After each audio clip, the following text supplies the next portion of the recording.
Sir DMK രൂപീകരിച്ച ശേഷം PV Anwar ആദ്യം ലക്ഷ്യമിട്ടത് തമിഴരെയായിരുന്നു. തമിഴ്നാട്ടിൽ, കാരണം അറിയാമല്ലോ നിലമ്പൂരിന്റെ അതിർത്തി പ്രദേശത്തെ തമിഴരെ. ഇപ്പോൾ അൻവർ TMC രൂപീകരിച്ച് ലക്ഷ്യമിട്ടിരിക്കുന്നത് ബംഗാളികളെയാണെന്നാണ് പറയുന്നത്. അങ്ങനെ ബംഗാളികൾ കേരളത്തിൽ ഒരു വോട്ട് ബാങ്കായി മാറുന്നു.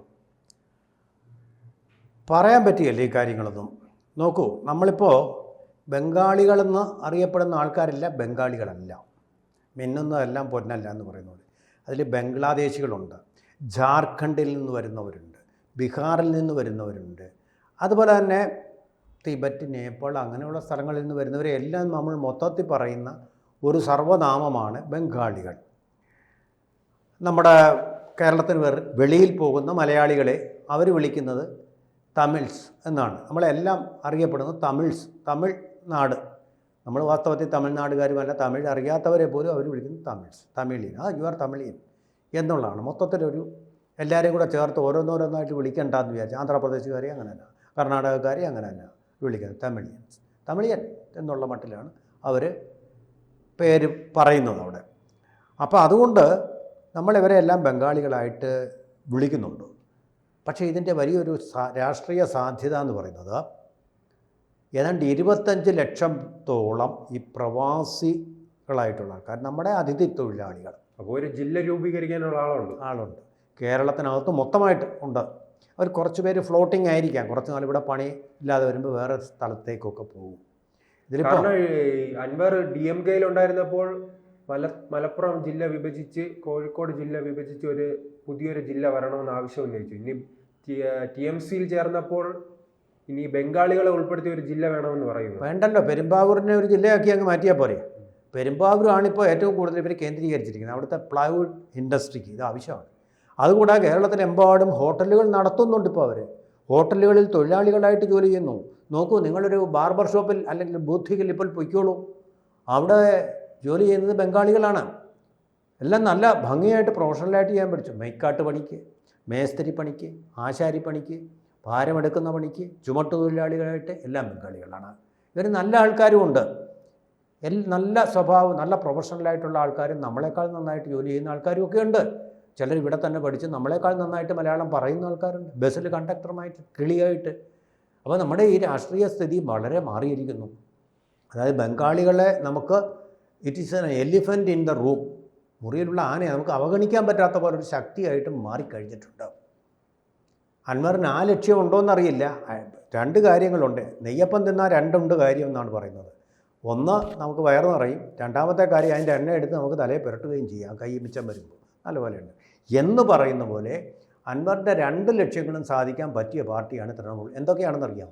ഒന്ന്, അഴിമതി നടത്താൻ. അഴിമതി നടത്തുന്നവരെ പ്രോത്സാഹിപ്പിക്കുന്നൊരു പാർട്ടിയാണ് തൃണമൂൽ. അദ്ദേഹം മെമ്പർഷിപ്പ് എടുത്ത് അറിയുന്ന അഭിഷേക് ബാനർജി, മമതാ ബാനർജിയുടെ അനന്തരവന്.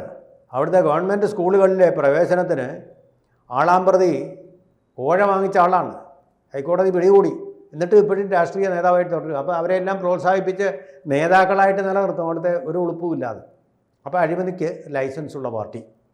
രണ്ടാമതായിട്ട് ഈ ബംഗാളികളെല്ലാം സംഘടിപ്പിച്ച് വേറൊരു പാർട്ടി ഇതുപോലെ മുന്നോട്ട് വന്നിട്ടില്ല. അപ്പോൾ ഇതിൻ്റെ കാര്യം ഞാൻ മഹാത്മാഗാന്ധി യൂണിവേഴ്സിറ്റിയിലെ ഈ പ്രവാസികൾ, അതായത് നമ്മുടെ അതിഥി തൊഴിലാളികളെക്കുറിച്ചുള്ള ഒരു ഇൻ്റർനാഷണൽ അന്തർദേശീയ സെമിനാറിൽ പങ്കെടുത്തിരുന്നു. ആ പങ്കെടുത്തപ്പോൾ അവിടെ ട്രേഡ് യൂണിയൻ നേതാക്കളുമൊക്കെ വന്നിരുന്നു. അപ്പം ഞാൻ അവിടുത്തെ ഒരു യൂണിയൻ നേതാവിനോട് ചോദിച്ചു, നിങ്ങൾ പ്രമുഖ നേതാവ്, എന്തുകൊണ്ട് നിങ്ങൾ ഇവരെ സംഘടിപ്പിച്ച് നിങ്ങളുടെ ട്രേഡ് യൂണിയനുകൾ ഉണ്ടല്ലോ, അവരുടെ അവകാശങ്ങളെക്കുറിച്ച് ബോധ്യപ്പെടുത്താൻ നിങ്ങൾ തയ്യാറാവുന്നില്ല? അപ്പോൾ അവർ പറഞ്ഞ ഒരു കാര്യം, ഞങ്ങൾ ശ്രമിച്ചതാണ്, കുറേയേറെ ശ്രമിച്ചു കഴിഞ്ഞപ്പോൾ ഞങ്ങൾ നേരിടുന്ന വല്ലാത്തൊരു ഭീഷണി എന്ന് പറഞ്ഞാൽ, ഇവർ ചെന്ന് കേസിൽ ചാടും. അത് പെണ്ണുപിടുത്തമായാലും ശരി, അടിയായാലും കൊലപാതകമായാലും അങ്ങനെയുള്ള കേസുകളിൽ ചെന്ന് പെടുന്നുണ്ട് ഇവർ.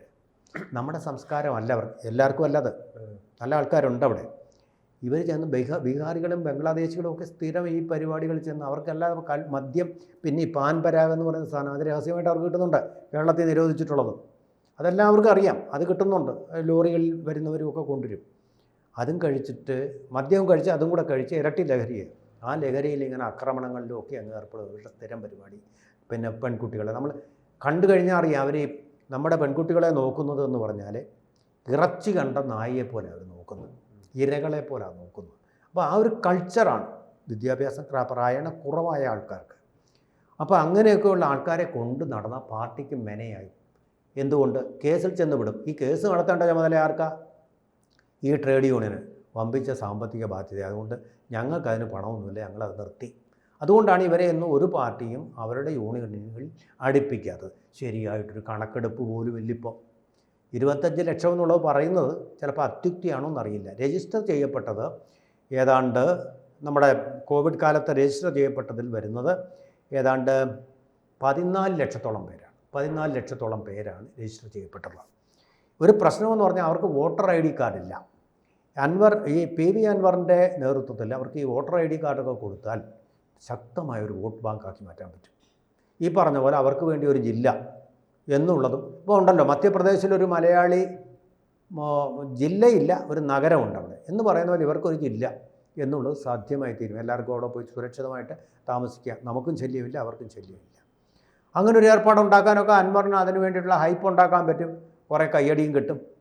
കാരണം മലയാളികൾക്ക് ഞങ്ങൾക്കുള്ള ശല്യം ഒഴിയുമല്ലോ എന്ന് പറഞ്ഞ് മലയാളികൾക്കും, അതുപോലെ തന്നെ അവർക്കും സുരക്ഷിതമായൊരിടത്ത് താമസിക്കാൻ ചപ്പാത്തിയും ഇങ്ങനെയുള്ള പാൻപരാഗവും ഒക്കെ ആയിട്ട് കഴിയാമെന്ന് അവർക്കൊരു സന്തോഷം ഉണ്ടാവുകയും ചെയ്യും. അത് സംഘടിപ്പിക്കാനൊക്കെ PV അൻവറിന് ആ ഒരു ദീർഘവീക്ഷണത്തോടു കൂടി വേണം. അങ്ങനെ സംഘടിപ്പിച്ചാൽ കഴിഞ്ഞാൽ ഒരു വോട്ട് വാങ്ങും. അവിടെ PV അൻവറിൻ്റെ പാർട്ടിയല്ല ആരും ജയിക്കാനും പോകുന്നില്ല. അങ്ങനെ സൃഷ്ടിക്കാൻ പറ്റും. അപ്പോൾ നിലമ്പൂരിൽ ഇപ്പോൾ കൊടുക്കില്ല അവർ UDFന്. അവർ കൈവശം തന്നെ വയ്ക്കും. ജോയി ആയാലും ശരി, മറ്റേ ആര്യാടനായാലും ശരി, അദ്ദേഹത്തിന് അവിടെ വേണ്ടി വരും. അവർക്ക് വിട്ടുകൊടുക്കേണ്ടി വരും. PV അൻവറിന് കിട്ടാൻ പോകുന്നില്ല. അപ്പോൾ ഇവിടെ ഇങ്ങനൊരു ജില്ല അല്ലെങ്കിൽ ഒരു മണ്ഡലത്തിൻ്റെ അത്രയും വോട്ടർമാരുണ്ടല്ലോ, അവരെ കയ്യിലെടുക്കാൻ കഴിയും. പിന്നെ പഞ്ചായത്ത് തിരഞ്ഞെടുപ്പിൽ പലപ്പോഴും തീരുമാനിക്കപ്പെടുന്നത് 100 വോട്ട് 1000 വോട്ടിൻ്റെ വ്യത്യാസം, ചിലപ്പോൾ 1 വോട്ടിൻ്റെ വ്യത്യാസം. അവിടെയൊക്കെ ചില ട്രിക്കുകൾ കളിക്കാൻ PV അൻവറിന് പറ്റും.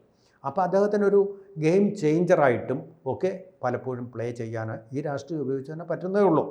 അദ്ദേഹം ഈ അഴിമതി നടത്തലാണോ പ്രയോറിറ്റി കൊടുത്തിരിക്കുന്നതെന്നുള്ളത് അറിയില്ല. എന്തായാലും അങ്ങനെയൊക്കെ ചെയ്യാൻ പറ്റുന്ന വലിയ സാധ്യതയുണ്ട്. എന്തുകൊണ്ട്? ഇപ്പോൾ കാനഡയിൽ ഏതാണ്ട് 25 ലക്ഷത്തിൽ താഴെ സിഖുകാരേ ഉള്ളൂ. അവരുടെ പ്രധാനപ്പെട്ട ഒരു പാർട്ടിയായിട്ട് അത് മാറിയ സ്ഥിതിക്ക് എന്തുകൊണ്ട് ഈ അതിഥി തൊഴിലാളികൾ എല്ലാം കൂടെ ചേർന്നിട്ട് ഒരു സംഘടിത ശക്തിയായിട്ടും ഒരു വോട്ട് ബാങ്കുമായിട്ടും അൻവറിനെ മാറ്റിയെടുത്തുകൂടാ? അത് കഴിയുന്ന നിയമസഭയിൽ ബംഗാളി MLA മാർ വരുമോ? അങ്ങനെയാണെങ്കിൽ തീർച്ചയായിട്ടും വരട്ടെ, സ്വാഗതം. ഇന്ത്യയുടെ ഭാഗമാണല്ലോ നമ്മൾ. ഇത് കേരളമാണ് എന്നൊക്കെ നമ്മൾ പലപ്പോഴും പറയുന്നത് ഇതൊരു പ്രത്യേക രാജ്യമാണെന്നുള്ള മട്ടിലാണ്. ബംഗാളികൾ വരട്ടെ, കാശ്മീരികൾ വരട്ടെ, നമ്മുടെ നിയമസഭയിൽ വരട്ടെ. എന്താ പ്രശ്നം? കേരളത്തിന് പുറത്തു പോയി നമ്മുടെ കോട്ടയത്തുകാരനായ ജോർജിന് മന്ത്രിയാവാൻ എന്തുകൊണ്ട് അവർക്ക് ഇവിടെ വന്നുകൂടാ? ഇവിടെയും മന്ത്രിയായിട്ടിരുന്നുള്ള സുബ്ബാറാവു എന്ന് പറഞ്ഞ CPIൻ്റെ മന്ത്രി കർണാടകക്കാരനായിരുന്നു. വരണം, അങ്ങനെ വരണം.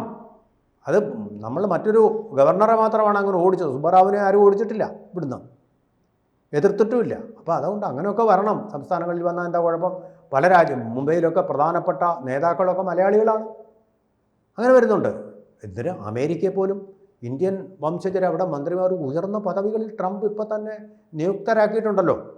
പിന്നെ നമ്മൾക്കെന്താ ഇവിടെ നമ്മൾ മാത്രമേ പാടുള്ളൂ എന്നൊരു വിചാരം തോന്നേണ്ട കാര്യമില്ല.